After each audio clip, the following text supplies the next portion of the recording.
ஆண்டுடைய சமூகத்தில் அநேக காரியங்களை கற்றுக்கொள்ளும்படியாக வருகிறோம். கற்றுக்கொள்ளுகிறவனுக்கு கர்த்தர் ஞானத்தையும் கிருபைகளையும் தருகிறார். ஆமென். அல்லேலூயா. ஆண்டவரிடத்துல பெற்றுக்கொள்ள வருகிறதை காட்டிலும் கற்றுக்கொள்ளுகிறவர்களுக்கு தான் கர்த்தர் கதவுகளை திறப்பார். பக்கத்துல பார்த்து சொல்லுங்க, பெற்றுக்கொள்ளுவதை காட்டிலும் கற்றுக்கொள்ளுகிறவர்களுக்கு கர்த்தர் கதவுகளை திறக்கிறார். ஆமென். ஏன்னா கற்றுக்கொள்ளும் பொழுதுதான் அதன்படி நம்ம என்ன செய்கிறோம், வாழ்கிறோம். அதன்படி நம்மளை நிற்க கர்த்தர் நம்மளுக்கு கிருபை பாராட்டுகிறார். ஆமென். கற்றுக்கொள்ளாத வரைக்கும் நம்மளால என்ன பண்ண முடியாது, ஸ்டாண்டர்டா நிற்க முடியாது. ஸோ கற்றுக்கொள்ளுகிற காரியத்துல நம்ம உறுதியாய் தரித்திருக்கும் பொழுதுதான் இறுதி வரைக்கும் கர்த்தர் நம்மளுக்கு பலன் தந்து கற்றுக்கொள்ளுகிற காரியத்துல நம்ம நின்று ஜீவிக்க முடியும். ஆமென். விசுவாச வாழ்க்கையை நம்ம கற்றுக்கொள்ள வேண்டும். வேத வசனங்களை நம்ம கற்றுக்கொள்ள வேண்டும். நம்ம ஆண்டுடைய ஆராதனைக்கு, தேவனுடைய பிரசன்னத்திற்கு பெற்றுக்கொள்ளுகிற கூட்டம் தான் அதிகம். ஆமென். பெற்றுக்கொள்ள வருகிற கூட்டம் தான் அதிகம். ஆனா கற்றுக்கொள்ளுகிற கூட்டங்கள் சொச்சம். ஆனா கற்றுக்கொள்ளுகிறது தான் கர்த்தர் பிரியப்படுகிறார். ஆமென். அல்லேலூயா. சீஷர்களுக்கு ஆண்டவர் கற்றுக் கொடுத்தார். ஆமென். அல்லேலூயா. பக்கத்துல பார்த்து சொல்லுங்க, சீஷர்களுக்கு ஆண்டவர் கற்றுக் கொடுத்தார். யாரு கற்றுக்கொள்ள முடியும்? சீஷராக இருக்கிறவங்க தான் என்ன பண்ண முடியும், கற்றுக்கொள்ள முடியும். ஆமென். அல்லேலூயா. அப்ப ஆண்டுடைய சமூகத்துல நம்ம வருவதற்கு காரணம் என்னன்னா, கற்றுக்கொள்ள வேண்டும். நம்முடைய ஆவிக்குரிய ஜீவியத்துல எதையாகிலும் கற்றுக்கொள்வதற்கு நம்ம என்ன செய்ய வேண்டும், பிரயாசப்பட வேண்டும். ஆமென். அல்லேலூயா.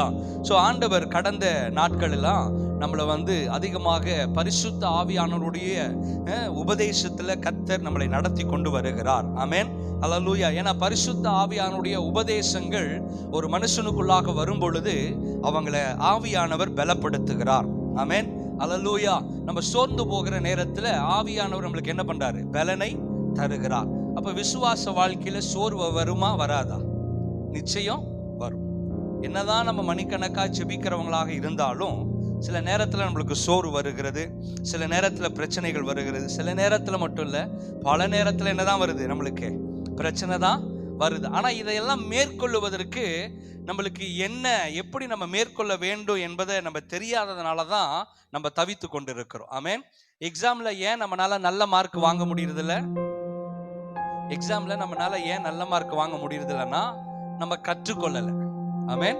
கற்றுக்கொண்டாதான், கற்றுக் கொடுக்கிற பாடத்தை நம்ம கவனிச்சாதான் எக்ஸாம்ஸ்ல நம்ம போய் நல்ல மார்க் என்ன பண்ண முடியும், ஏர்ன் பண்ண முடியும். ஆனால் அப்பதான் நல்ல மதிப்பெண்களை பெற்றுக்கொள்ள முடியும். அப்ப ஆவிக்குரிய ஜீவியத்திலும் நம்ம கற்றுக்கொள்ள பொழுதுதான் நம்மளுடைய ஆவிக்குரிய மனிதன் என்ன பண்ணுவான், பலப்படுவான். அல்லேலூயா. இந்த கற்றுக்கொள்ளுகிற அனுபவம் யாருக்குள்ளாக வருகிறதோ அவங்கள கர்த்தர் அதிகமாய் என்ன பண்ணுவாரா, மோல்டு பண்ண ஆரம்பிச்சிருவார். ஆமென். அல்லேலூயா. பெற்றுக்கொள்ளுகிறவர்களை காட்டிலும் ஆண்டவருக்கு கற்றுக்கொள்ளுகிறவர்கள் தான் ரொம்ப முக்கியம். நிறைய பேர் ஆண்டவர்கிட்ட பெற்றுக்கொள்ளும்படியாக வந்தாங்க, சுகத்தை பெற்றுக்கொள்ளும்படியாக வந்தாங்க, ஞானத்தை பெற்றுக்கொள்ளும்படியாக வந்தாங்க. ஆனா கற்றுக்கொள்ளுகிறவர்கள் யார் அப்படின்றதான் பார்த்து ஆண்டவர் சொன்னாரு, நீ என்ன பின்பற்ற வேண்டாம்ப்பா, இவங்க என்ன பின்பற்றட்டும் அப்படின்னு சொல்லி 12 பேரை என்ன ஆண்டவர் பண்றாரு, தேர்ந்தெடுத்து அவர்களை வழி நடத்துறாரு. அவர்களோடு கூட அவர் என்ன பண்றாரு, வேதத்தின் ரகசியங்களை, தேவனுடைய ராஜ்யத்தின் காரியங்களை சீஷர்களுக்கு கற்றுக் கொடுக்கிறார். ஆமென். அல்லேலூயா. அப்ப நம்மளுடைய இருதயம் கற்றுக்கொள்ளுகிற இருதயமாய் மாறணும். கற்றுக்கொள்ளும் பொழுதுதான் நம்ம நிலைச்சு நம்ம என்ன பண்ண முடியும், நிற்க முடியும். அப்பதான் வெறும் வீசுகிற காற்றுக்கு, கடல் கொந்தளிக்கும் பொழுது, நம்முடைய பிரச்சனை தலை போல தலைக்கு மேல வரும் பொழுதெல்லாம் நம்ம பெற்றுக்கொள்ளுகிற காரியத்தை வச்சு நம்ம என்ன பண்ண முடியாது, காரியங்களை செய்ய முடியாது. அப்போ கற்றுக்கொள்ளுகிற காரியத்தை வச்சுதான் நம்மளால என்ன பண்ண முடியும், வருகிற எதிர்மறையான காரியங்களுக்கு நம்மளால சர்வை பண்ண முடியும். ஸோ அப்போ சபையில கற்றுக்கொள்ளுகிறவர்கள் அதிகமாக பொழுதுதான் சபை வளர்ச்சி ஆகும். அல்லேலூயா. சபை எப்ப வளர்ச்சி ஆகும்னு சொன்னா, வேத வசனங்களை கற்றுக்கொள்வதற்கு தன்னுடைய இருதயத்தை திறந்து கொடுக்கும் பொழுதுதான் சபை வளர்வதை பார்க்க முடிகிறது. ஏன்னா ஆதி அப்போஸ்தலர் நாட்கள்ல அப்போஸ்தலர்கள் செய்த காரியம் என்னன்னா, அவங்க தேவனுடைய ஆலயத்திலேயே இருந்து போதிக்கிறதுலையும், உபதேசிக்கிறதுலையும், அப்பம் பிக்கிறதுலையும், ஜெபிக்கிறதுலையும் அவங்க என்ன பண்ணாங்க, தரித்திருந்தார்கள். அல்லேலூயா. அதனால சபைகள் என்ன பண்ணுச்சு, பெருகிற்று. அல்லேலூயா. அப்போ கற்றுக் கொடுக்கிறது ஒரு பெருக்கத்துக்கு நேராக நம்மளை என்ன பண்ணும், நடத்தும். அல்லேலூயா. இப்ப நம்ம கற்றுக்கொள்ள வந்தோம் அப்படின்னு சொன்னா, இந்த கற்றுக்கொண்ட காரியத்தை மற்றவங்களுக்கு நம்ம சொல்லும் பொழுது ஆட்டோமேட்டிக்கா அவர்களும் கற்றுக்கொள்ளுகிறார்கள். கற்றுக் கொடுக்கிற நமக்கும் சில காரியங்கள் அப்பொழுதுதான் புலப்படும். ஆமென். படிக்கும் பொழுது நம்மளுக்கு என்னது தெரியவே தெரியாது. 4 பேத்துக்கு அதை நம்ம படிச்சதை சொல்ல போகும்பொழுதுதான் இதெல்லாம் நம்ம படிச்சிருக்கிறோம் அப்படின்றது நம்மளுக்கு ஞாபகத்துக்கு வரும். சில பிரச்சனைகள் வர போகும்பொழுதுதான், அந்த பிரச்சனையின் மத்தியில நம்ம கடந்து போக போகும்பொழுதுதான் கர்த்தர் நம்மளுக்கு கற்றுக் கொடுத்த காரியத்துல நம்ம நிலைச்சு நிற்கிறதற்கு அது தேவ பலனாக இருக்கிறது. ஒரு ஆமென் சொல்லுங்க பார்க்கலாம். அல்லேலூயா. சரி, கர்த்தர் நம்மளுடைய வாழ்க்கையில கடந்த நாட்கள்ல நம்ம பார்த்தோம், நம்ம ஆவிக்குரிய ஜீவியத்துல நடப்பது எப்படி. ஆமென். அல்லேலூயா. இன்னைக்கு நம்மளுக்கு ரொம்ப முக்கியமான ஒரு காரியம் என்னன்னா, ஆவிக்குரிய காரியத்துல, ஆவிக்குரிய வாழ்க்கையில நம்ம நடந்து கொள்வது எப்படின்னு சொல்லி நம்ம தியானிக்க போகிறோம். கடந்த வாரத்துல நம்ம சில வசனங்களை நம்ம வாசிச்சோம். அதன்படி கர்த்தர் நம்மளுக்கு வசனத்தை, சத்தியத்தை கேட்க கர்த்தர் நம்மளுக்கு உதவி செய்தார். அதுபோல இந்த நாளிலும் இந்த புதன்கிழமையில ஆண்டவருடைய சமூகத்துல வந்திருக்கிறோம். சில காரியங்களை வேத வசனத்தின்படியில நம்ம தியானித்து நம்ம காரியங்களை கற்றுக்கொள்வது நம்மளுக்கு ரொம்ப பிரயோஜனமாக இருக்கும். ஆமென். அல்லேலூயா. கலாத்தியர் புஸ்தகம் 5வது அதிகாரம் 23வது வசனத்தை நம்ம வாசிப்போம். கலாத்தியர் 5வது அதிகாரம் 3வது வசனத்தை எல்லாம் எடுத்து வைத்துக் கொள்ளுங்க. ரொம்ப முக்கியமான வார்த்தைகள். இந்த வார்த்தைகளை நம்ம வாசிக்கும் பொழுது அது நமக்குள்ள போகும். பைபிள் இல்லை அப்படின்னு சொன்னா பின்னாடி பைபிள் இருக்கு, நீங்க பைபிள் வாங்கி அதை திறந்து பாருங்க. உங்கள்கிட்ட மொபைல் இருந்துச்சுன்னா நோட்ஸ் எடுத்து வசனங்களை நீங்க என்ன பண்ணுங்க, நோட் பண்ணுங்க. ஏன்னா இது ஆவிக்குரிய ஜீவியத்துக்கு மிகவும் பிரயோஜனம் உள்ள காரியமாக இருக்கிறது. பாருங்க 5:25.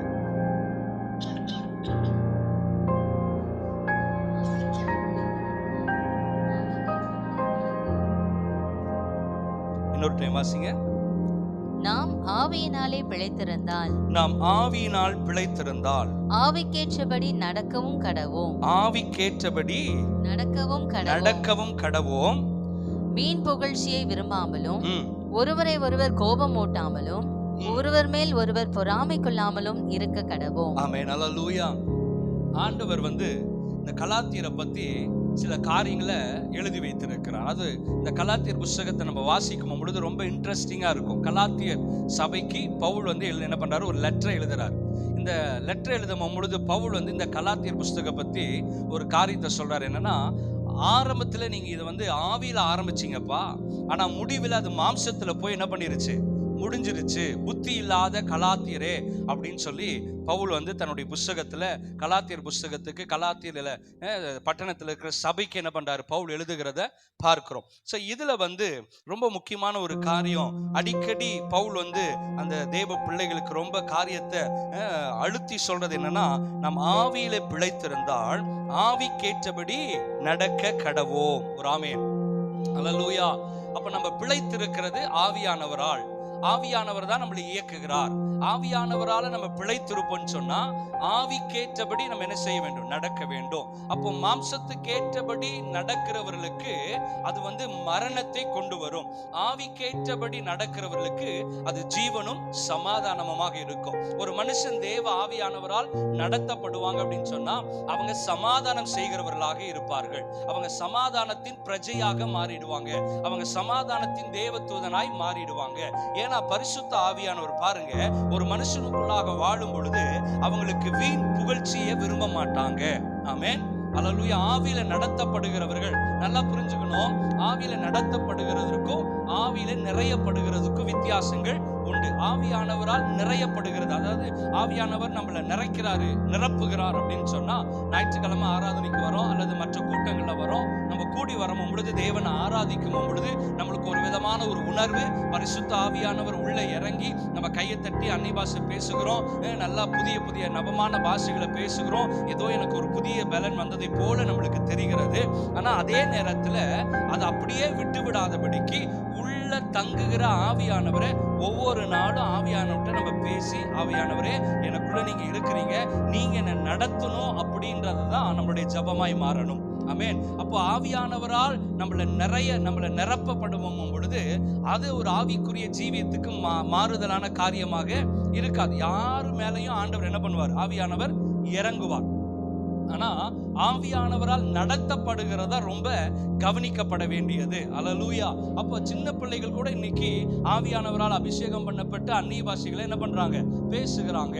ஆனா ஆவியில முதிர்ச்சி வரும்பொழுதுதான் ஆவியானவரால் நடத்தப்படுகிற அந்த பக்குவத்துக்கு நம்முடைய இருதயத்தை என்ன பண்ண முடியும், தயாராக்க முடியும், ஒப்பு கொடுக்க முடியும். இன்னைக்கு நிறைய நேரத்துல நம்முடைய வாழ்க்கையில பலவிதமான உபத்திரவங்கள், பிரச்சனைகளுக்கு நம்ம எது வழி வகுக்குது அப்படின்னு சொன்னா, நம்முடைய மாம்சத்தினால சில காரியங்களை நம்ம என்ன பண்ணிடுறோம், முடிவெடுத்தாரோம். இந்த மாம்சம் நம்மளுடைய சுய லாபத்துக்காக யோசிக்கும். இந்த மாமிசம் சுய லாபத்துக்காக யோசிக்கும். நமக்கு என்ன தேவை, நம்முடைய இச்சையை கொண்டு என்ன பண்ணும், யோசிக்கும். நம்மளுடைய நமக்காக தன்னலம் கொண்ட இந்த மாமிசம் தன்னலம் கொண்ட சிந்தையோடு தான் இது என்ன பண்ணும், யோசிக்கும். ஆனா ஆவியானவர் வரும்போது பொழுது அந்த இடத்துல என்ன உண்டாகும் சொன்னா, ஒருவருக்கொருவர் அன்பு பாராட்டுவார்கள். ஆமென். அல்லேலூயா. ஒரு ஆமென் சொல்லுங்க. பாருங்க 26வது வசனத்துல வாசிக்கிறோம், வீண் புகழ்ச்சியை விரும்பாமல் ஒருவருக்கொருவர் கோபமூட்டாமலும் ஒருவர் மேல் ஒருவர் பொறாமை கொள்ளாமலும் இருக்க கடவோம். ஆமென். அல்லேலூயா. அப்ப பாருங்க, பரிசுத்த ஆவியானவர் வந்தா இதெல்லாம் என்ன பண்ணாது, இருக்காது. ஆமென். வீண் புகழ்ச்சி வராது, விரும்ப மாட்டோம். ஒருவருக்கொருவர் என்ன பண்ண மாட்டோம், கோபமூட்ட மாட்டோம். ஒருவருக்கு ஒருவர் மேல என்ன பண்ண மாட்டோம், பொறாமை கொள்ள மாட்டோம். ஏன்னா இதெல்லாம் மாம்சத்தின் கிரிகைகள். ஆமென். இப்ப மாம்சத்துடைய கிரிகைகள்லாம் என்ன அப்படின்னு நம்ம வாசிச்சோம். இதுக்கு மேல இருக்கிற வசனங்களை நம்ம வாசிச்சோம். 19, 20, 21 வசனம் வரைக்கும் நம்ம வாசிச்சோம். அப்போ மாம்சத்தின் கிரியை நிமித்தமாக நம்மளுடைய ஆத்மா பாதிக்கப்படும் ஒழிய ஆவிக்குரிய மனுஷன் வளரவே முடியாது. ஆமென். அல்லேலூயா. ஒரு ஆமென் சொல்லுங்க பார்க்கலாம். ஆமென். இந்த நம்ம ஏன் ஞாயிற்றுக்கிழமை தவிர மற்ற நேரத்தில் நம்ம கூடி வருகிறோம்னா, நம்ம எதையாவது கற்றுக்கொள்ளுகிறவங்க எப்படி வருவாங்க, பேனா பேப்பரோட பைபிளோட வருவாங்க. அல்லேலூயா.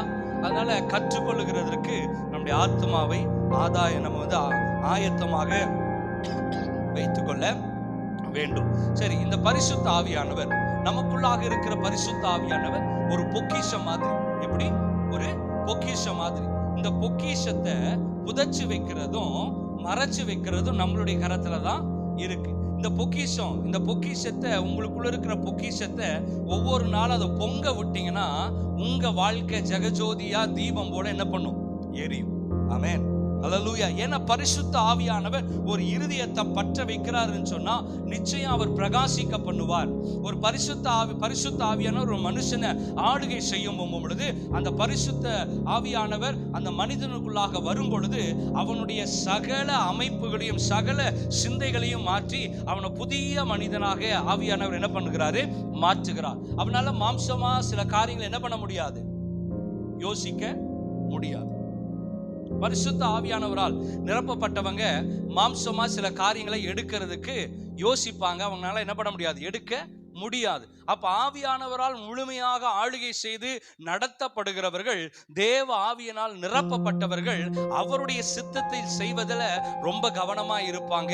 இதை செய்யும் பொழுது ஆவியானவர் துக்கப்படுவாரா அப்படின்றத ஆவியானவருக்கு முன்னுரிமை கொடுத்து தங்களுடைய வாழ்க்கையில ஒவ்வொரு காரியத்தையும் செய்ய என்ன பண்ணுவாங்க, ஆரம்பிப்பார்கள். அல்லேலூயா.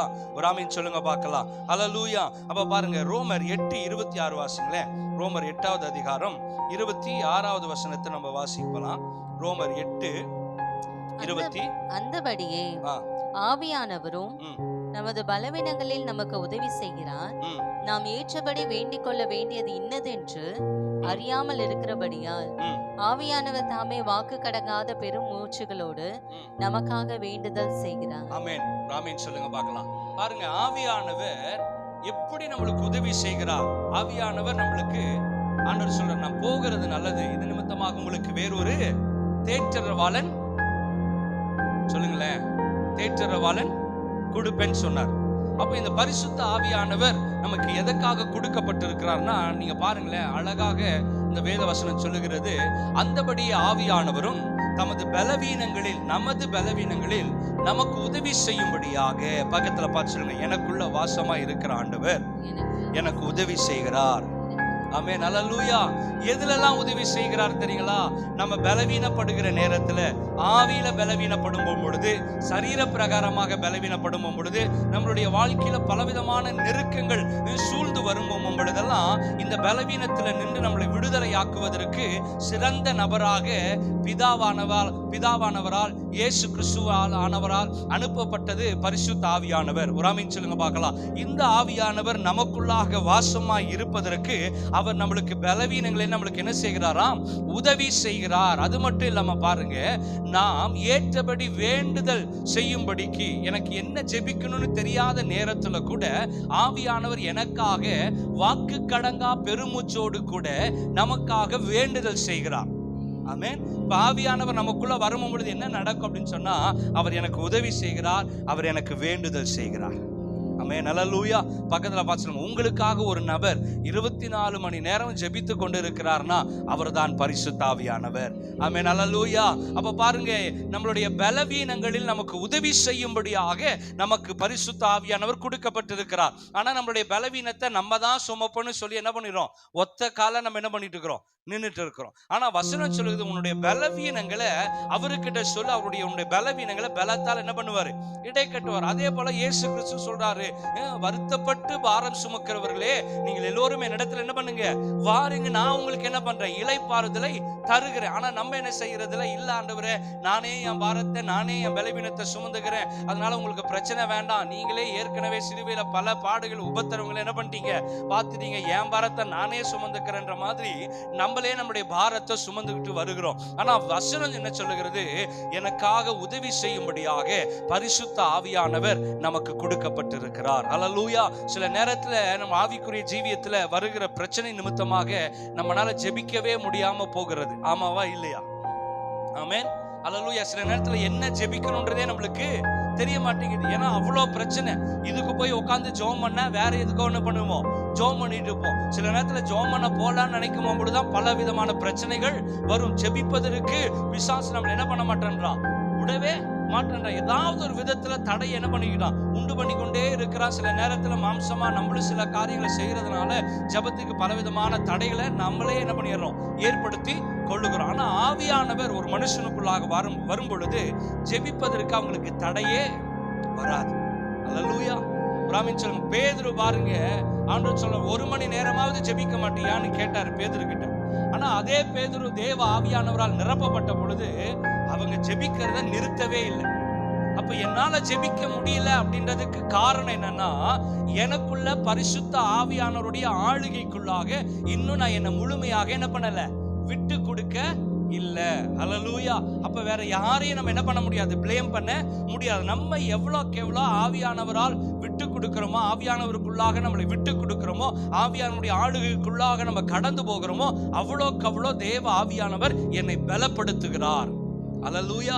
ரொம்ப முக்கியம், ஆவியில பலன் உள்ளவர்களாக இருக்க வேண்டும். ஆமென். ஆவியில நம்ம அனலாக இருக்க வேண்டும்.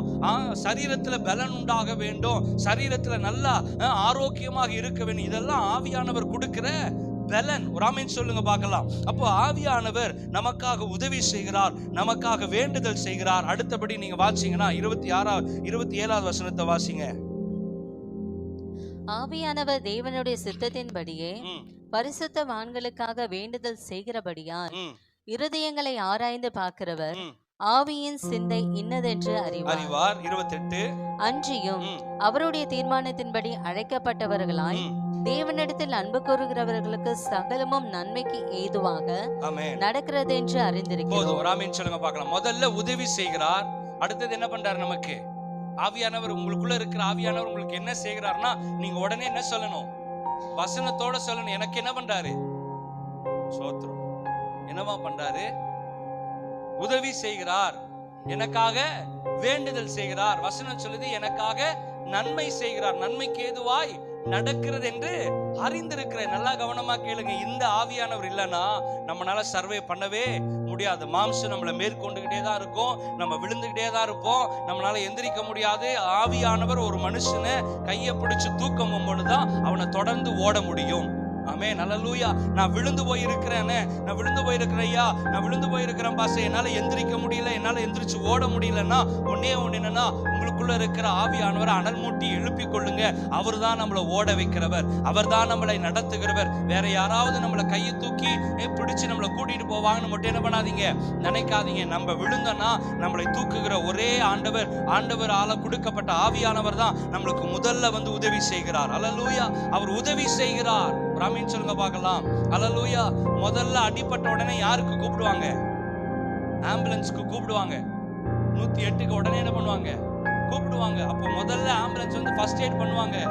அப்ப பாருங்க, நம்மளுக்கு பலவீனம் வரும்போது முதல்ல வந்து நம்ம மேல வந்து யாரு தம்முடைய பிரச்சனத்தை அவர் வந்து அப்படியே நம்மளை மூடுவார்னா, பரிசுத்த ஆவியானவர் நம்ம மேல அப்படியே நிழலிடுவார். ஒரு ஆமென் சொல்லுங்க பார்க்கலாம். அல்லேலூயா. இரண்டாவது, அவர் எனக்காக வேண்டுதல் செய்கிறார். எனக்கு என்ன ஜெபம் பண்றதுனே தெரியல, பரவாயில்ல, ஆண்டவருடைய சமூகத்துல போய் உட்கார்ந்து கொஞ்ச நேரம் ஆண்டவரே ஸ்தோத்திரம் ஸ்தோத்திரம் ஸ்தோத்திரம், உங்களுக்கு தெரிஞ்ச வார்த்தையை பேசுங்க. ஆவியில நீங்க நிரப்பப்பட்டீங்கன்னா, அந்நிய பாஷை ஆண்டவர் உங்களுக்கு கொடுத்தாருன்னா, அந்த அந்நிய பாஷை உங்களுக்கு தெரிஞ்ச அந்நிய பாஷை 2 வார்த்தைனாலும் பேசிக்கிட்டே இருங்க. அது பேச பேச 2 நாள் ஆகும், 2 4 8 ஆகும், 8 16 மாறும். இப்படி மாறிக்கிட்டே இருக்கும்.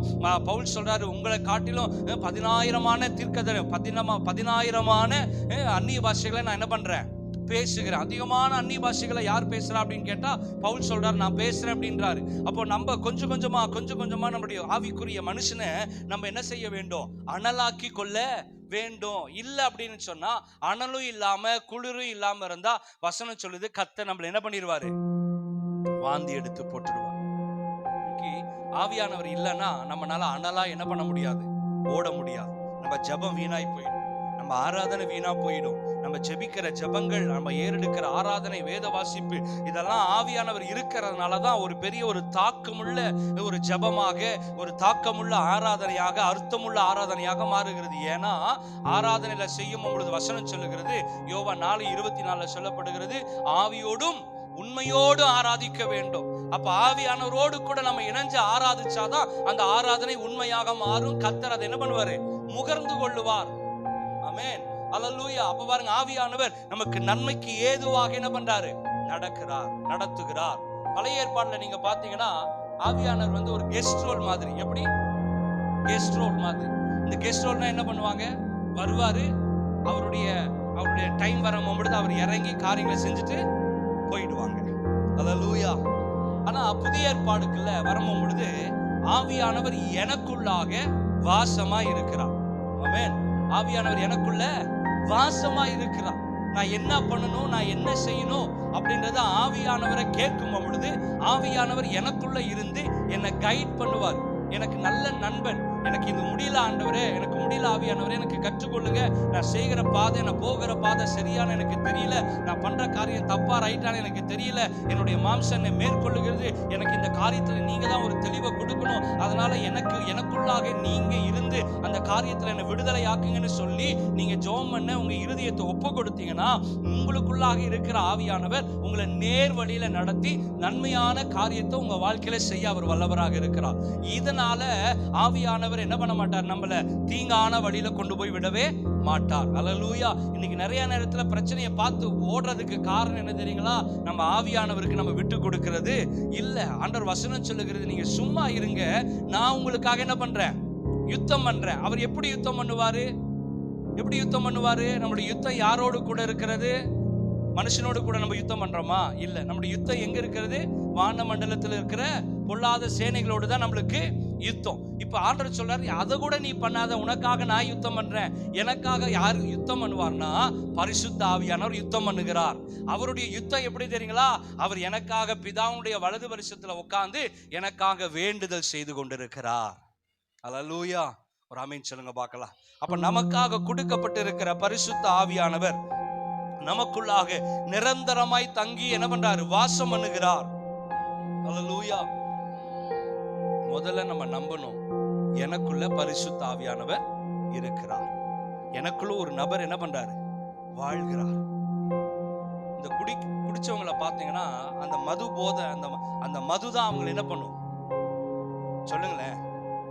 ஆளுகை செய்யும். அதை போய் அவனை போய் அடினா என்ன பண்ணுவான்? அடிப்பான். இதை சாப்பிடும்னா சாப்பிடுவாங்க. ஏன்னா அவங்களுக்குள்ள இருக்கிற அந்த மதுபானம் தான் அவங்களை என்ன பண்ணுது, நடத்துது. அதுபோலதான் ஆவியானவர் நமக்குள்ள இருக்கும் பொழுது ஃபுல் கண்ட்ரோல் யார் கையில இருக்கு, ஆவியானவர் கையில. அப்ப ஆவியானவருக்கு நம்ம விட்டு கொடுக்கும் பொழுது அந்த ஆவியானவர் நம்மளை என்ன பண்றாரு, நடத்துகிறார். ஒரு ஆமீன் சொல்லுங்க பார்க்கலாம். ஹல்லேலூயா. நல்ல சத்தமா ஒரு ஆமீன் சொல்லுங்க பார்க்கலாம். இந்த ஆவியானவர் சகல சத்தியத்துக்குள்ள நம்மளை என்ன பண்றாரு, நடத்துகிறார். அந்த சத்திய ஆவியானவர் எனக்குள்ள உங்களுக்குள்ள நிரந்தரமா இருக்கிறார். நம்ம உணரக்கூடிய ஒன்று என்ன தெரியுங்களா, நான் சாதாரணமானவன் அல்ல, எனக்குள்ள அசாதாரணமான காரியங்களை செய்கிற ஆவியானவர் எனக்குள்ள வாசமாய் இருக்கிறார். இப்ப இந்த ஆவியானவர் எனக்குள்ள இருந்துட்டார்னா மாம்ச கண்ணால என் பிரச்சனைய மாம்ச மனிதனாக என்ன பண்ண மாட்டேன், பார்க்க மாட்டேன். என் பிரச்சனையெல்லாம் மனுஷீகத்தின் மூலியமாக மேற்கொள்ள முடியாது. இது ஆவியானவரா துணையோடு கூட தான் என்னுடைய பிரச்சனை என்ன பண்ணணும், மேற்கொள்ள முடியும். ராமேன் சொல்லுங்க, புரிஞ்சவங்க ராமேன் சொல்லுங்க பார்க்கலாம். அப்ப ஆவியானவர் துணையோடு தான் எனக்கு முன்பதாய் வருகிற எல்லா விதமான பிரச்சனைகளையும் மேற்கொள்ள முடியும். அதுக்கு தான் சொல்றேன், ஆவியானவர் நம்மளுக்கு ரொம்ப முக்கியமான ஒரு நபர். அல்லேலூயா. அவர் வேற எங்கேயுமே இல்ல, அவர் எனக்குள்ள இருக்கிறார். ஆமென். அவர் வேற எங்கேயும் நீங்க தேடி கண்டுபிடிச்சு ஆண்டவரே எனக்குள்ள வாங்கன்னு சொல்லல. இங்க புதிய ஏற்பாடுல சொல்லப்படுகிறது, அவருடைய ஆவி உங்களுக்குள்ளாக வாசமா இருக்கிறது. உள்ள இருக்கிற ஆவியானவரை கொஞ்சம் விடுதலையோடு நீங்க என்ன பண்ணுங்க, அவரோடு கூட பழகும் பொழுது அவர் நம்மளை என்ன செய்கிறாரா, நடத்துகிறார். அல்லேலூயா. ராமேன் சொல்லுங்க பார்க்கலாம். ரொம்ப இன்ட்ரெஸ்டிங்கான ஒரு காரியம் என்னன்னா, எசேக்கியேல் எழுதின தீர்க்கதரிசன புஸ்தகத்துல இருந்து நம்ம வாசிக்க போகிறோம். பாருங்க, எசேக்கியேல் 47 அப்படின்னு சொன்னாவே அந்த இடத்துல சில ஆவியானுடைய செயல்பாடுகள் இருக்கிற ஒரு சத்தியத்தை நம்ம பார்க்க முடிகிறது. பாருங்க, எசேக்கியேல் 47 1 இருந்து நம்ம அப்படியே நம்ம வாசிட்டு நம்ம வரலாம். அதுல சில காரியங்களை ஆண்டவர் நம்மளுக்கு ஆழமாய் சில காரியங்களை கற்றுக் கொடுக்க போகிறார். ராமேன் சொல்லுங்க பார்க்கலாம். அல்லேலூயா. 1ஆம் வசனத்தை நம்ம வாசிக்கலாம். பின்பு அவர் என்னை ஆலயத்தின் வாசலுக்கு திரும்பி வர பண்ணினார். பாருங்க, நல்ல கவனமா கேளுங்க. பின்பு அவர் என்னை ஆலயத்தின் வாசலுக்கு திரும்பி வர பண்ணினார். இதோ வாசற்படியின் கீழிருந்து தண்ணீர் புறப்பட்டு கிழக்கே ஓடுகிறதா இருந்தது. ஆலயத்தின் முகப்பு கிழக்கே நோக்கி இருக்கிறது. அந்த தண்ணீர் ஆலயத்தின் வலதுபுறமாய் பலிபீடத்திற்கு தெற்கே பாய்ந்தது. அவர் என்னை வடக்கு வாசல் வழியாய் புறப்பட பண்ணி என்னை வெளியிலே கீழ் திசைக்கு எதிரான புறவாசல் மட்டும் சுற்றி நடத்தி கொண்டு போனார். அங்கே தண்ணீர் வலது புறத்திலிருந்து பாய்கிறதா இருந்தது. அந்த புருஷன் தமது கையில் நூலை பிடித்து கொண்டு கிழக்கே புறப்படுகையில் 1000 முழமும் அளந்து என்னை தண்ணீரை கடக்க பண்ணினார். தண்ணீர் கணுக்கால் அளவாய் இருந்தது.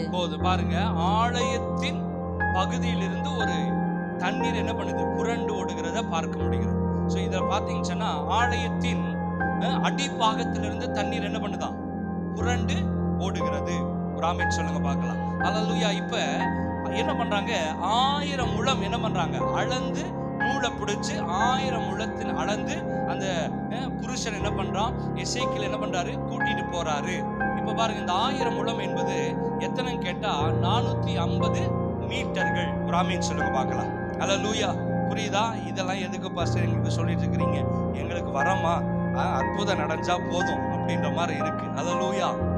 பாருங்க, 1000 முழம் அளந்து தண்ணீரை என்ன பண்ணாங்க, கடக்க பண்ணினார்கள். அந்த தண்ணீர் கணக்கால் அளவாய் இருந்தது. ஆமென். அல்லேலூயா. இப்ப பாருங்க, மறுபடியும் 1000 முழத்தை அளக்குறாங்க.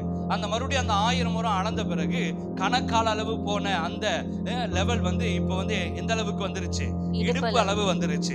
மறுபடியும் இன்னொரு 1000 அளவும் 1000 அகலம் அளந்து போன பிறகு என்ன பண்ணிடுச்சு, அது நீந்த கூடாத நதியாக இருந்தது. அல்லேலூயா. நீச்சல் ஆழமும் கடக்க முடியாத நதியுமாக இருந்தது. ஒரு ஆமீன் சொல்லுங்க பார்க்கலாம். அல்லேலூயா. சொல்லுங்களேன் ஒரு ஆமீன். அல்லேலூயா. பாருங்க, இந்த 1000 முழம் என்பது கிட்டத்தட்ட வேத ஆராய்ச்சியின்படி 450 மீட்டர்கள் ஆகும். சோ இந்த தண்ணீர், இந்த நதி தேவாலயத்தை சுற்றிலும் தேவாலயத்தின் அடிப்பகுதியிலிருந்து பிரவாகித்து வருகிற ஒரு நீரோடை, ஒரு வற்றாத நீரூற்றாக மாறுகிறது. இந்த தண்ணீர் எதை குறிக்கிறது நம்ம ரொம்ப கவனிக்க வேண்டும். தண்ணீர் அப்படின்னு சொன்னாவே பரிசுத்த ஆவியானவரை குறிக்கும். அதே நேரத்தில் இந்த தண்ணீர் எதை குறிக்குது அப்படின்னு சொன்னா, வேதத்தின் அடிப்படையில் பார்க்கும் பொழுது தேவனுடைய சுவிசேஷத்தை குறிக்கிறது. அல்லேலூயா. 47வது எசேக்கியேல் 47வது அதிகாரத்தில் சொல்லப்படுகிற நதி, சொல்லப்படுகிற தண்ணீர் எதை குறிக்குது அப்படின்னு சொன்னா தேவனுடைய சுவிசேஷத்தையும் பரிசுத்த ஆவியானுடைய அபிஷேகத்தையும் குறிக்கிறது. இது ரெண்டு ரொம்ப முக்கியம். ஏன் இதை ஆண்டவர் இந்த சத்தியத்துக்குள்ள மறைத்து வைத்திருக்கிறார் அப்படின்னு சொன்னா, ஒரு சபைக்கு ரொம்ப முக்கியமான காரியம் என்னன்னா தேவனுடைய ராஜ்யத்தை, சுவிசேஷத்தை சொல்லுவது ரொம்ப முக்கியம். அதே நேரத்தில் தேவ சபை தேவ ஆவியானவரால் நடத்தப்பட வேண்டும். ஒரு சபையில இருக்க வேண்டிய முக்கியமான ஒரு ஒரு ஒரு என்ன சொல்றது, ஒரு அமைப்பு அல்லது ஒரு வழிநடத்துதல் அப்படின்னு சொன்னா, அதிகமாக சபை கான்சென்ட்ரேட் பண்ண வேண்டிய காரியம் எதுனா, முதல்ல சுவிசேஷ பாரம் ஒவ்வொரு விசுவாசிகளுக்குள்ளாக என்ன பண்ண வேண்டும், வர வேண்டும். அடுத்தது ஆவியின் நிறைவுக்குள்ளாக அந்த சுவிசேஷத்தின் பாதையில நடத்தப்படுகிற அந்த விசுவாசிகளுக்கு வேண்டும். ராமீன் சொல்லுங்க பார்க்கலாம். அல்லேலூயா. இந்த தண்ணீர் எதை குறிக்கிறது? தேவனுடைய சுவிசேஷத்தையும் தேவனுடைய அபிஷேகத்தின் ஆழத்தையும் என்ன பண்ணுது, குறிக்கிறது. அப்ப இந்த நதி எந்த இடத்துல ஓடி வருது, எந்த இடத்துல பிரவாகித்து வருகிறதுனா, தேவனுடைய ஆலயத்தின் அடிப்பகுதியிலிருந்து தண்ணீர் என்ன பண்ணுதா, பிரவாகித்து வருகிறது. அப்ப இந்த தண்ணீர் எந்த பக்கம் திசை திருப்பப்படுகிறது அப்படின்னு சொன்னா, தேவனுடைய ஆலயம் இருக்கிற இடத்துல, ஜெருசலேம் டெம்பிள், அந்த இடத்துல இருந்து அந்த தண்ணீர் புரண்டு வருகிறத பார்க்கிறோம். அப்ப சபைக்குள்ளாக இருந்து 2 நதி புறப்படணும் அப்படின்னு சொன்னா, ஒரு நதி எதை குறிக்கிறது, தேவனுடைய சுவிசேஷத்தை குறிக்கிறது. இன்னொரு நதி எதை குறிக்கிறது, தேவனுடைய அபிஷேகத்தை குறிக்கிறது. ஒரு ஆமீன் சொல்லுங்க பார்க்கலாம். அப்ப இது சபைக்குள்ளாக அதிகமாக நாட்டப்பட வேண்டிய, கவனிக்கப்பட வேண்டிய காரியமாக இருக்கிறது. ஒரு ஆமீன் சொல்லுங்க பார்க்கலாம். அல்லேலூயா. அப்ப திருச்சபை செய்ய வேண்டிய மாபெரும் பணி எதுனா, சுவிசேஷ பணி. ஆமென். அல்லேலூயா. அப்ப சபையானது பரிசுத்த ஆவியானவருக்கு நம்ம விட்டு கொடுக்க வேண்டியது நம்மளுடைய பெரிய கவனிக்க வேண்டிய ஒரு காரியமாக இருக்கிறது. அல்லேலூயா. அப்ப வசனம் சொல்லுகிறது என்னன்னா, ஒரு மெய்ப்பனுக்கு உச்சக்கட்ட சந்தோஷமே என்ன தெரியுங்களா?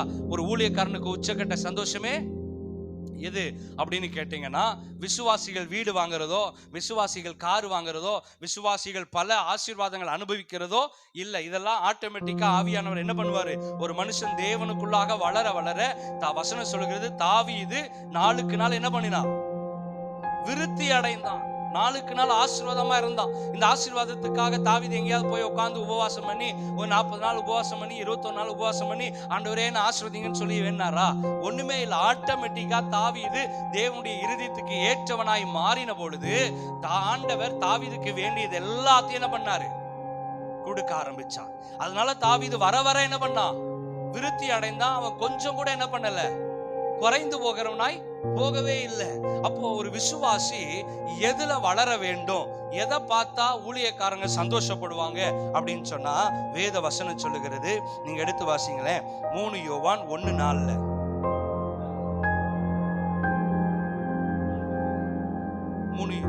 3 யோவான் 1:4 வாசிங்களேன். என் பிள்ளைகள் சத்தியத்திலே நடக்கிறார்கள் என்று நான் கேள்விப்படுகிற சந்தோஷத்திலும் அதிகமான சந்தோஷம் எனக்கு இல்லை. ஆமென். அல்லேலூயா. சத்தமா கேட்டீங்களா? இந்த வசனத்தை கேட்டீங்களா? கேட்டீங்களா இல்லையா? அல்லேலூயா. கேட்டீங்களா இல்லையா? 3 யோவான் 1:4 என் பிள்ளைகள் சத்தியத்திலே நடக்கிறார்கள் என்று நான் கேள்விப்படுகிற சந்தோஷத்திலும் அதிகமான சந்தோஷம் எனக்கு என்னது இல்ல. அப்ப ஒரு ஊழியக்காரனுக்கு சக விசுவாசிகள் கொடுக்கிற ஒரு மன நிறைவு என்ன தெரியுங்களா? அவங்க சத்தியத்துல நடக்க வேண்டும். ஆமென். அல்லேலூயா. என்ன காற்று, என்ன புயல், என்ன பாதிப்பு, என்ன பிரச்சனை வந்தாலும் விசுவாசிகள் தடம் புரண்டு போகாமல் இருப்பதற்கு காரணம் தெரியுங்களா? போகாமல் இருக்கணும்னு சொன்னா அவங்க சத்தியத்துல நடக்கணும். ஆமென். அல்லேலூயா. இந்த சத்தியத்துல நடக்கணும்னா மாம்ச சிந்தையோடு நம்ம என்ன பண்ண முடியாது, நடக்க முடியாது. நம்ம சர்ச்சுக்கு போறோம், நம்ம முக்கியமான வேலை சர்ச்சுக்கு போறோம், அவ்வளவுதான். அதுக்கப்புறம் மற்றது நம்ம வாழ்க்கை நம்ம போல போகட்டும் அப்படின்னு சொன்னோம்னா அது என்ன சொல்றது, அது நிரந்தரமான ஒரு ஆசீர்வாதத்துக்கு நேரா நடத்துகிற ஒரு வாழ்க்கை அல்லவே அல்ல. ராமேன் சொல்லுங்க பார்க்கலாம். அப்ப என் பிள்ளைகள் சத்தியத்துல நடக்கிறார்கள் என்று நான் கேள்விப்படுகிற சந்தோஷத்தை காட்டிலும் அதிகமான சந்தோஷம் எனக்கு இல்ல. இப்ப இந்த சத்தியத்துல நடக்கணும்னு சொன்னா யார் நமக்கு உதவி செய்ய வேண்டும்? சத்தியத்தை போதிக்கிற, சகல சத்தியத்துக்குள்ளும் நடத்துகிற அந்த சத்திய ஆவியானவர் தான் நம்மளுக்கு உதவி செய்ய வேண்டும். ஆமென், அல்லேலூயா. அப்ப பாருங்க, நம்ம வாசிச்சோம், அவர் சகல சத்தியத்திலும் நம்மளை போதிக்கிறார்னா நம்மளுடைய பலவீனத்துல நம்மளுக்கு உதவி செய்கிறது போல சகல சத்தியத்துக்குள்ளும் நம்மளை நடத்துவதற்கு ஆவியானவர் நம்மளுக்கு உதவி செய்கிறார். அல்லேலூயா. ராமேன் சொல்லுங்க பார்க்கலாம். அப்ப சத்தியத்துல நம்ம நடக்க வேண்டும். அப்ப இந்த சத்தியத்துல நடக்கணும்னா சகல சத்தியத்திலும் நடத்துகிற சத்திய ஆவியானவருக்கு நம்ம விட்டு கொடுத்து நம்ம அவருக்கு என்ன பண்ண வேண்டும்? கீழ்ப்படிந்திருக்க வேண்டும். ராமேன் சொல்லுங்க. அல்லேலூயா. அப்போ எசேக்கியேல் 47 நம்ம வாசிச்சோம், ஆலயத்தின் பக்கத்துல ஒரு நதி என்ன செய்து பாய்கிறது. அந்த நதி என்ன பண்ணுது? அந்த நதி போகிற இடமெல்லாம் ஆரோக்கியம்னு சொல்லி வாசிக்கிறோம். வசனம் சொல்லுகிறது, பவுல் சொல்றாரு 2 கொரிந்தியர் புத்தகத்துல வாசிங்க. சரி, 1 கொரிந்தியர் 3:16-17 வாசிங்களேன். 1 கொரிந்தியர் 3:16. தேவனுடைய ஆலயமா இருக்கிறீர்கள் என்றும், போதும் பாருங்க, நீங்களே தேவனுடைய ஆலயமாய் இருக்கிறீர்கள் என்றும், தேவனுடைய ஆவி உங்களில் வாசமாய் இருக்கிறார் என்றும் அறியாதிருக்கிறீர்களா? பாருங்க, பவுல் சொல்றாரு, எப்பா நீங்க சாதாரணமானவர்கள் அல்லப்பா. நீங்க உங்களை யாருன்னு நீங்க நினைச்சிட்டு இருக்கிறீங்க. நீங்க ஞானஸ்தானம் எடுத்த பிறகு அதே வாழ்க்கை, அதே மனுஷன் நீங்க நினைச்சிட்டு இருக்கிறீங்க. ஆனா பரலோகம் உங்களை எப்படி தெரியுமா பாக்குது? சபை எப்படி தெரியுமா உங்களை பாக்குது? ஊழியர்கள் எப்படி தெரியுமா பாக்குறாங்க? சக விசுவாசிகள் உங்களை எப்படி தெரியுமா பாக்குறாங்க? நீங்க தான் தேவனுடைய ஆலயமாய் இருக்கிறீர்கள். அல்லேலூயா. ஒரு ஆமென் சொல்லுங்க பார்க்கலாம். நீங்க வீட்டுக்கு வெளியே போகும் பொழுது, வரும் பொழுது நீங்க இந்த சபையை என்ன பண்றீங்க? பிரதிபலிக்கிறீங்க. உங்களை பார்க்கிறவங்க இவங்க இந்த சபையை சார்ந்தவர்கள், இவர்கள் தேவனை ஆராதிக்கிறவர்கள் என்கிற முத்திரை போட்டவர்களாக நீங்க போகும் பொழுது, வரும் பொழுது உலகம் உங்களை என்ன பண்ணும்? அப்படி பாக்குது. அல்லேலூயா. இயேசுவோடு கூட இருந்த சீஷர்கள் எல்லாம் பார்த்த உடனே எல்லாம் சொன்னாங்க, இவங்க இயேசுவோடு கூட இருந்தவங்களாச்சே. பேதுருவை பார்த்து என்ன பண்றாங்க?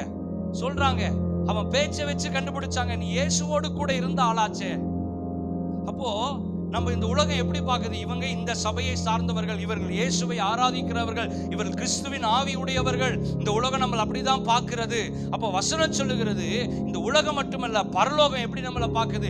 நீங்க தேவனுடைய ஆலயமா இருக்கிறீர்கள். ஒருவன் இந்த ஆலயத்தை கெடுத்து போட்டால் கர்த்தர் அவனை என்ன பண்ணுவாராம்? கெடுத்து போடுவார் அப்படின்னு. இந்த சரீரம் ஆலயம், இந்த சரீரத்தை பரிசுத்தமா வச்சுக்கணும். இந்த சரீரத்தை கெடுக்கிறவர்கள் கர்த்தர் அவர்கள் என்ன பண்ணுவாரா? அழித்து போடுவார், கெடுத்து போடுவார் வசனம் சொல்லுகிறது. ஏன்னா இந்த ஆலயத்துக்குள்ள யார் இருக்கிறார் தெரியுங்களா? பரிசுத்த ஆவியானவர் நமக்குள்ளாய் வாசமா இருக்கிறார். அல்லேலூயா. ராமேன் சொல்லுங்க பார்க்கலாம். அவர் தங்கும்படியாக இந்த ஆவியானவர் நமக்குள்ளாக தங்கும்படியாக இந்த சரீரத்தை ஆண்டவர் என்ன பண்றாரு? ஆலயமாய் மாற்றுகிறார். 17வது வசனத்தை வாசிங்க. ஒருவன் தேவனுடைய ஆலயத்தை கெடுத்தால் அவனை தேவன் கெடுப்பார். தேவனுடைய ஆலயம் பரிசுத்தமாய் இருக்கிறது, நீங்களே அந்த ஆலயம். நீங்களே அந்த ஆலயம். பக்கத்துல பார்த்து நீங்க தான் அந்த ஆலயம். உங்களுக்குள்ள பரிசுத்த ஆவியானவர். அல்லேலூயா. ஒரு ஆமென் சொல்லுங்க பார்க்கலாம். அப்ப எனக்குள்ள பரிசுத்த ஆவியானவர் என்ன பண்றாரு? இருக்கிறார். இப்ப இந்த பரிசுத்த ஆவியானவர் எனக்குள்ள இருந்தார்னா சபைக்குள்ள என்னுடைய செயல்பாடு எப்படி தெரியுமா இருக்கும்? நான் சுவிசேஷத்தை சொல்றவனா இருப்பேன். அல்லேலூயா. சபையுடைய முக்கியமான ஒரு நோக்கம் என்ன தெரியுங்களா? சுவிசேஷத்தை சொல்லணும். ஆண்டவருடைய லாஸ்ட் கமாண்ட் என்ன தெரியுங்களா? நீங்க போய் சகல ஜாதிகளை என்ன பண்ணுங்க? சீஷராக்குங்க, சுவிசேஷத்தை சொல்லுங்க. பிதா, குமாரன், பரிசுத்த ஆவியினுடைய நாமத்தினால என்ன பண்ணுங்க? ஞானஸ்தானம் கொடுங்க. ஆமென், அல்லேலூயா. அப்ப பாருங்க, ஏசாயா 61வது அதிகாரம் 1வது வசனத்தை வாசிங்க. ஏசாயா 61:1 வாசிங்க. ஏசாயா 61வது அதிகாரம் 1வது வசனம். கர்த்தராகிய தேவனுடைய ஆவியானவர் என்மேல் இருக்கிறார். பாருங்க, இயேசு கிறிஸ்து சொல்றாரு, கர்த்தருடைய தேவனுடைய ஆவியானவர் என்மேல இருக்கிறார். தலைமையில கை வச்சு சொல்லுங்களேன், கர்த்தராகிய தேவனுடைய ஆவியானவர் என்மேல் இருக்கிறார். பக்கத்துல பார்த்து சொல்லுங்க, இருக்கிறார்னா என்ன பிரயோஜனம்? சொல்லுங்க, என்ன பிரயோஜனம்? என்ன செய்யணும் தெரியுங்களா? சிறுமைப்பட்டவர்களுக்கு சுவிசேஷத்தை அறிவிக்க கர்த்தர் என்ன பண்ணியிருக்கிறாரு? அபிஷேகம் பண்ணி இருக்கிறார். எனக்குள்ள இருக்கிற ஆவியானவர் எதுக்கு தெரியுமா கொடுக்கப்பட்டிருக்கிறாரு? சிறுமைப்பட்டவர்களுக்கு சுவிசேஷத்தை சொல்ல. அபிஷேகம் எதுக்கு தெரியுமா கொடுத்திருக்கிறாரு? இருதயம் நொறுங்குண்டவர்களுக்கு காயங்களையும், சிறுமைப்பட்டவர்களை விடுதலையாக்கவும், கட்டுண்டவர்களை என்ன பண்ணுவோம்? கட்டவிழ்க்கவும். அல்லேலூயா. அப்ப வேற யாராவது என்ன கட்டவிப்பாங்க, என்ன கட்டவிழ்ப்பாங்கன்னு சொல்லி என்ன பண்ணாதீங்க, சொல்லுங்க. நிக்க கூடாது. என்ன யாராவது என்ன தேற்றுவாங்கன்னு என்ன பண்ண கூடாது, நிக்க கூடாது. ஒரு ஆமென் சொல்லுங்க. அப்ப பாருங்க, கர்த்தருடைய ஆவியானவர் என் மேல இருக்கிறார்னா, உங்களுடைய பிரதானமான ஒரு மனுஷன் தேவ ஆவியானவரால் நடத்தப்படுகிறான்னா அவங்களுடைய முதல் செயல் என்ன தெரியுங்களா? ஆத்தும ஆதாயம் செய்வார்கள். அல்லேலூயா. ஆமென். இயேசுவோடு கூட இருந்த சீஷர்கள், இயேசுவோடு கூட இருந்தனால அவங்களுக்கு உலகமே தெரியாம போயிருச்சு. ஆனா இயேசு போன பிறகு பரிசுத்த ஆவியானவரால் நிரப்பப்பட்டாங்க. எழுந்து 4 பேருக்கு முன்னாடி பேசக்கூட முடியாத இருந்த பேதுருவை ஆண்டவர் எழுந்து பிரசங்கம் பண்ண வச்சாரு. 3000 பேர் ஜனங்க ரட்சிக்கப்பட்டாங்க, ஆத்தும ஆதாயம் செய்தாங்க.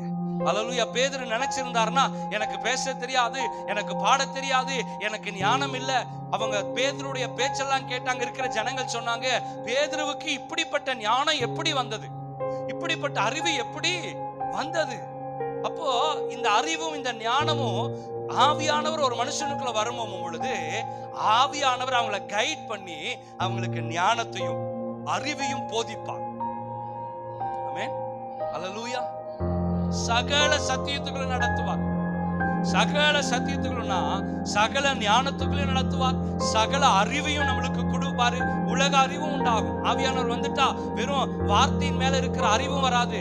தேசத்துல என்ன நடக்குதுன்றத கூட நம்மளுக்கு ஆவியானவர் என்ன பண்ணுவாரு? கற்றுக் கொடுப்பார்.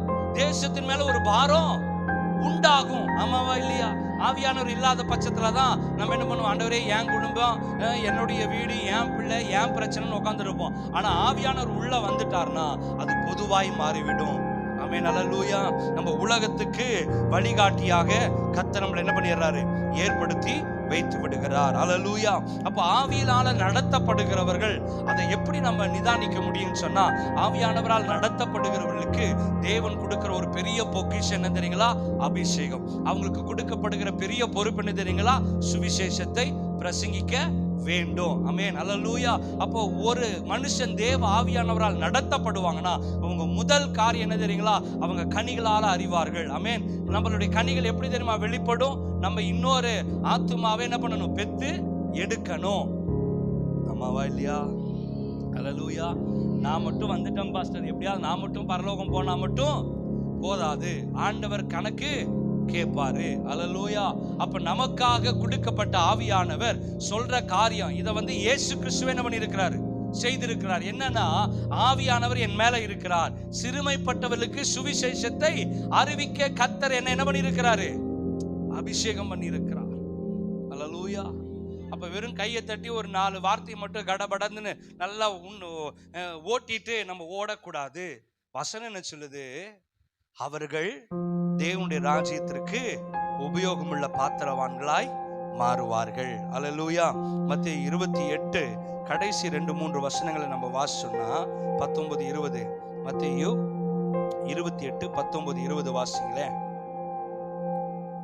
ஆகையால் நீங்கள் புறப்பட்டு போய் சகல ஜாதிகளின் சீஷராக்கி பிதா குமாரன் பரிசுத்த ஆவியின் நாமத்தினாலே அவர்களுக்கு ஞானஸ்தானம் கொடுத்து. ஆமென். அல்லேலூயா.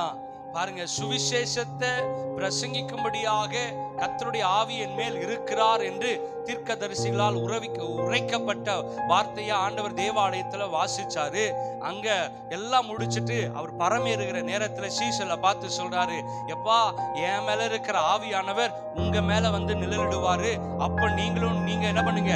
புறப்பட்டு போய் சகல ஜாதியார்களையும் நீங்க சீஷராக்கி பிதா குமாரன் பரிசுத்த ஆவினால நீங்க என்ன பண்ணுங்க? ஞானஸ்தானம் கொடுங்க. ஒரு ஆமீன் சொல்லுங்க பார்க்கலாம். அல்லேலூயா. ஒரு ஆமீன் சொல்லுங்க. அப்போ பரிசுத்த ஆவியானவர் வரும் பொழுது உள்ளேயும் மாற்றம் வரும், வெளியும் மாற்றம் வரும்.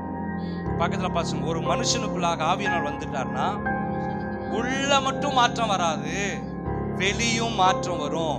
வெளி மாற்றம் தான் இப்படி சுவிசேஷத்தை சொல்றது. ஆமென், அல்லேலூயா. அபிஷேகம் எதுக்கு தெரியுமா? இருக்கிற சேரை தேய்ச்சிட்டு உடைச்சிட்டு போயிடக்கூடாது. இந்த அபிஷேகம் காலியா இருக்கிற சேரை புதிய ஆத்துமாக்களால நிரப்பும்படியாக கர்த்தர் நம்மளை என்ன பண்ணி இருக்கிறாரு? அபிஷேகித்திருக்கிறார், நம்பி அபிஷேகித்திருக்கிறார். ஏன்னா அபிஷேகம் என்பது அவருடைய இதய துடிப்பு. அந்த இதய துடிப்பை செய்வதற்கு கர்த்தர் கொடுக்கிற ஒரு பெரிய பலன் தான். அவர் செய்ய வேண்டியதை கர்த்தர் நம்மளை கொண்டு செய்வதற்காக கர்த்தர் கொடுக்கிற ஒரு பெரிய ஆயுதமே என்னது? அபிஷேகம். இந்த அபிஷேகத்தின் வாயிலாக நம்ம செயல்படும் பொழுது அநேக ஆத்துமாக்களை தேவனுக்கு என்ன பண்ணலாம்? தெரிந்து கொள்ளலாம், ஆயத்தமாக்கப்படலாம். அல்லேலூயா. ஒரு மனுஷன் தேவ ஆவியானவரால் நடத்தப்பட்டா அவங்களுக்குள்ள இருக்கிற ரெண்டு குணாதிசயங்கள் என்னது? மறக்கவே கூடாது. பக்கத்துல பார்த்து சொல்லுங்க, நீங்க தேவ ஆவியானவரால் நடத்தப்பட்டீங்கன்னா நீங்க ஆத்துமாக்களை ஆதாயம் பண்றவர்களாய் மாறிடுவீங்க. அல்லேலூயா. அடுத்தது, உங்களுக்குள்ள இருக்கிற அபிஷேகம் வற்றாத நதியாக ஒவ்வொரு நாளும் பெருக்கெடுத்து ஓடிக்கொண்டே இருக்கும். அல்லேலூயா. இப்ப 47வது அதிகாரத்துக்கு வாங்க. எசேக்கியேல் 47வது அதிகாரத்துக்கு வாங்க. பாருங்க, 47வது அதிகாரத்துல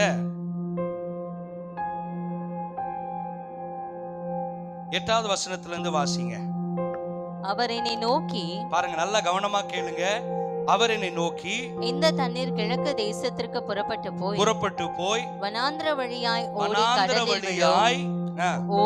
ஓடி கடலில் விழும். இது கடலில் பாய்ந்து விழுந்த பின்பு அதன் தண்ணீர் ஆரோக்கியமாகும். ஆமென், அல்லேலூயா. பிராமின் சொல்லுங்க பார்க்கலாம். இப்ப சின்ன பிள்ளைங்களை நீங்க கொண்டு போய் கடலுக்கு கூட்டிட்டு போனீங்கன்னா இந்த கடல் ஓரத்துல இருக்கிற அலைகள்ல காலை வச்சுட்டு என்ன பண்ணுவாங்க? காலாட்டுவாங்க, குதிப்பாங்க.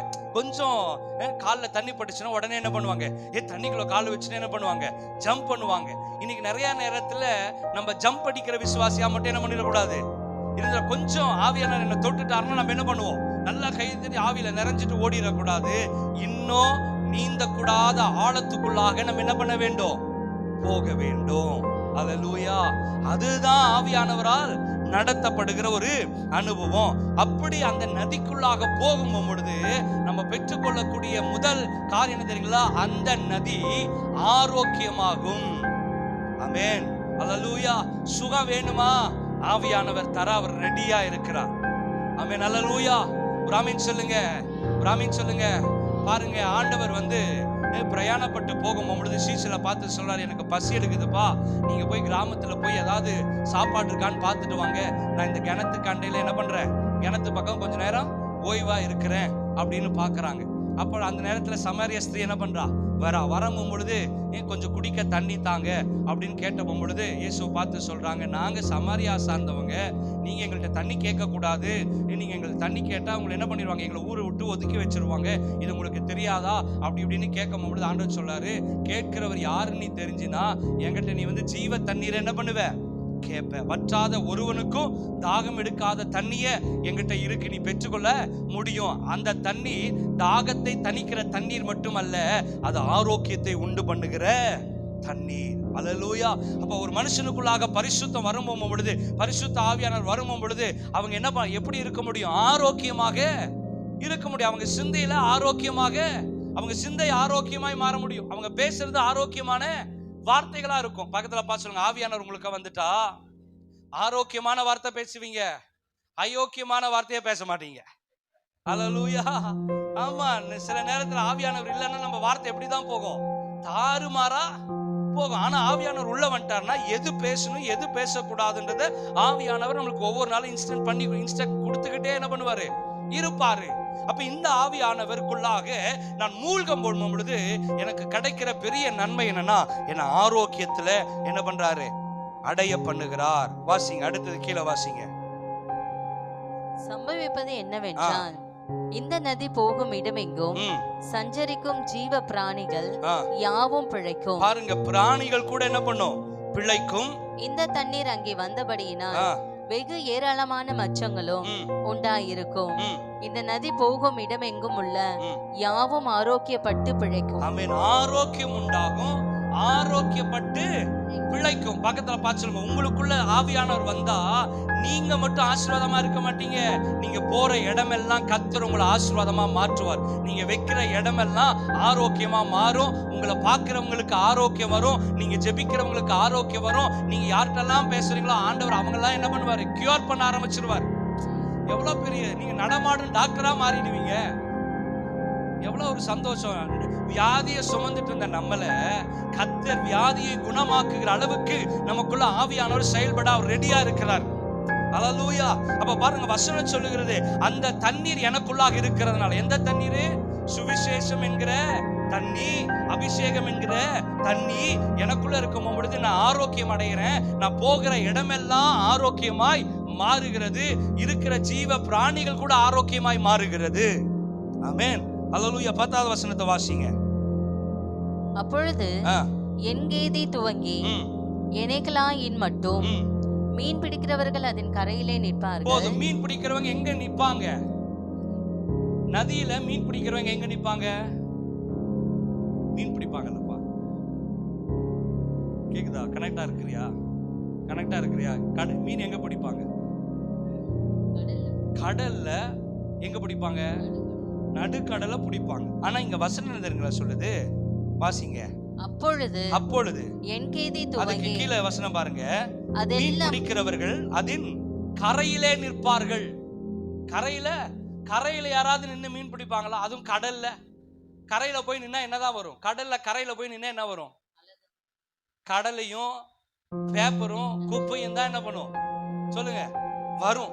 ஆனா இவங்க வசனம் சொல்லுது, மீன் பிடிக்கிறவர்கள் கரையில நிற்பார்கள், அதெல்லாம் வலைகளை விரிக்கிற ஸ்தலமாக இருக்கும். வலைகளை விரிக்கிற ஸ்தலமாக இருக்கும். அதன் மச்சங்கள் பெரிய சமுத்திரத்தின் மச்சங்களைப் போல ஏராளமாய் இருக்கும். பல ஜாதியும் மகா ஏராளமாய் இருக்கும். ஆனாலும் அதனுடைய உளையான பள்ளங்களும் அதனுடைய மடுங்களும் ஆரோக்கியமாகாமல் உப்பாகவே விட்டுவிடப்படும். நதியோரமாய் அதன் இக்கரையிலும், பாருங்க, கரையோரம் நதியோரமாய் அதன் இக்கரையிலும் அக்கரையிலும் புசிப்புக்கான சகலவித விருட்சங்களும் வளரும். அவைகளின் இலைகள் உதிர்வதும் இல்லை. அல்லேலூயா. பக்கத்துல பார்த்து சொல்லுங்க, ஆவியானவர் எனக்குள்ள இருந்துட்டார்னா எனக்குள்ள இருக்கிற இலைகள் உதிர்வதே இல்லை. ஆமென். அவைகளின் கனிகள் கெடுவதும் இல்லை. அவைகளுக்கு பாயும் தண்ணீர் பரிசுத்த ஸ்தலத்திலிருந்து பாய்கிறபடியினால் மாதந்தோறும் புது கனிகளை கொடுத்து கொண்டே இருக்கும். மாதந்தோறும் எங்கேயாவது புது கனிகளை கொடுக்க முடியுமா? எத்தனை மாசத்துக்கு ஒரு முறை மரத்திலிருந்து காய்கள் பழுக்கும்? அட்லீஸ்ட் ஒரு 6 மாதமாவது என்ன பண்ணும்? எடுக்கும். ஆனா இங்க சொல்லுது, மாதம் நீ என்ன பண்ணுவ? புது கனிகளை கொடுத்து கொண்டே இருக்கும். பாருங்க, ஒரு மனுஷன் தேவ ஆவியானவரால் நிரப்பப்பட்டா அவங்களுடைய இலைகள் என்ன பண்ணும்? உதிராது. அவங்களுடைய கனிகள் கெட்டு போகாது. அவர்கள் பாய்கிற இடத்துல எல்லாம் மாதந்தோறும் புது கனிகளை கொடுத்து கொண்டே இருப்பார்கள். அவைகளின் கனிகளை புசிக்கும். அவைகளின் இலைகள் அவிழ்த்ததுக்கும் ஆனவைகள். கர்த்தராகிய ஆண்டவர் சொல்லுகிறது என்னவென்றால், நீங்கள் இஸ்ரவேலின் 12 கோத்திரங்களுடைய இலக்கத்தின்படியே தேசத்தை சுதந்தரித்துக் கொண்டு குறிக்க வேண்டிய எல்லையாவது யோசேப்புக்கு 2 பங்கு உண்டு. 12ஆம் வசனம் வரைக்கும் நம்ம வாசிச்சோம். அப்போ ஒரு மனுஷன் தேவ ஆவியானவரால் நிரப்பப்படும் பொழுது அவன் ஒரு அற்புதமாய் மாறுகிறான். அது மட்டும் இல்ல, ஆவியானவரால் நடத்தப்படும் பொழுது அவனே ஒரு அற்புதமாய் மாறிவிடுகிறான். அல்லேலூயா. பாருங்க, ஆவியானவர் என்னை நிரப்பும் பொழுது எனக்கு அற்புதம் நடக்கிறது. ஆவியானவரால் நான் நடத்தப்படுகிறேன். ஆவியானவருக்கு என்னை நான் விட்டு கொடுக்கிறேன்னா நானே ஒரு அற்புதமாய் மாறிவிடுகிறேன். அல்லேலூயா. அப்போ ஆவியானவரால் நடத்தப்படணும்னா அது ஒரு பெரிய ஒரு எப்படி சொல்றது, ஒரு அழகான ஒரு வாழ்க்கை. அல்லேலூயா. அந்த வாழ்க்கையை பாருங்க, ஏதேன் தோட்டத்தில் இருந்தது போல இலைகள் உதிர்வது இல்லை, கனிகள் கெடுவது இல்லை. அதுல கெட்ட கனிகளை பார்க்க முடியாது. ஜீவ விருட்சங்கள் உண்டாகிறது. அது போற இடமெல்லாம் ஆரோக்கியம். ஆமென். நீங்க போற இடமெல்லாம் ஆரோக்கியம் உண்டாகும். நீங்க போய் கால் வைக்கிற இடமெல்லாம் அற்புதம் நடக்கும். காரணம் என்னன்னா, உங்களுக்குள்ள இருக்கிற ஆவியானவர். பிசாசு சொல்லுவான், நீ போய் காலை வச்சா இருக்கிறதையும் உருப்படாம போகும். பிசாசு சொல்றத நம்பவே, சொல்லுங்களேன், பக்கத்துல பார்த்து சொல்லுங்க, பிசாசு சொல்றத நம்பாதீங்க, அவன் பொய். அவன் பொய்க்கு பிதாவா இருக்கிறான். அல்லேலூயா. ஆனா ஆண்டவர் சொல்றார், உங்களுக்குள்ளாக வாசமா இருக்கிற ஆவியானவர் அவர் எப்படிப்பட்டவரா? அவர் நீங்க போகிற இடமெல்லாம் ஆரோக்கியமாய் பிரவாகித்து ஓடுகிற ஜீவ நதியாய் அவர் பரவி பாய்கிறார். அல்லேலூயா. ஒரு ஆமீன் சொல்லுங்க பார்க்கலாம். பக்கத்துல பார்த்து சொல்லுங்க, நான் ஒரு அபிஷேக நதி, நான் ஒரு வற்றாத நதி. அவர் எனக்குள்ளாக வாசம் பண்ணுகிறார். சொல்லுங்க, அவர் எனக்குள்ளாக வாசம் பண்ணுகிறார். தலை மேல கையை வச்சு சொல்லுங்க, அவர் எனக்குள்ளாக வாசம் பண்ணுகிறார். ஜீவ தண்ணீர் எனக்குள்ளாக ஓடு நதியாக கர்த்தர் என்னை மாற்றுகிறார். நான் ஆரோக்கியம் அடைகிறேன். நான் போற இடமெல்லாம் ஆரோக்கியம், நான் போகிற இடமெல்லாம் செழிப்பு. காரணம், எனக்குள்ள ஆவியானவர் இருக்கிறார். நான் இருக்கிற இடம் ஆசீர்வாதமா இருக்கும். நான் வேலை செய்யற இடத்துல என்னை வச்சுதான் கர்த்தர் ஆசீர்வாதத்தை கொண்டு வருவாரு. நான் இருக்கிறதுனால தான் என்னுடைய கம்பெனியில பிசினஸ் ஓடுது. நான் இருக்கிறதுனால தான் என்னுடைய மேல இருக்கிற அபிஷேகத்தின் நிமித்தம் தான் என் கூட இருக்கிறவங்க பாதுகாக்கப்படுகிறார்கள். அல்லேலூயா. சொல்லுங்க, நீங்க அறிக்கை செய்ய செய்ய இவைகள் எல்லாம் கர்த்தர் உங்களுக்கு பலனாய் மாற்றுவார். இதெல்லாம் ஆவியானவர் உங்களுக்கு செய்து முடிப்பார். நான் சொல்றேன், தேவ பிள்ளையே, உங்களுக்குள்ள இருக்கிற ஆவியானவரை கொஞ்சம் அனல் மூட்டி எழுப்பி அவருக்கு உங்களை விட்டு கொடுங்க.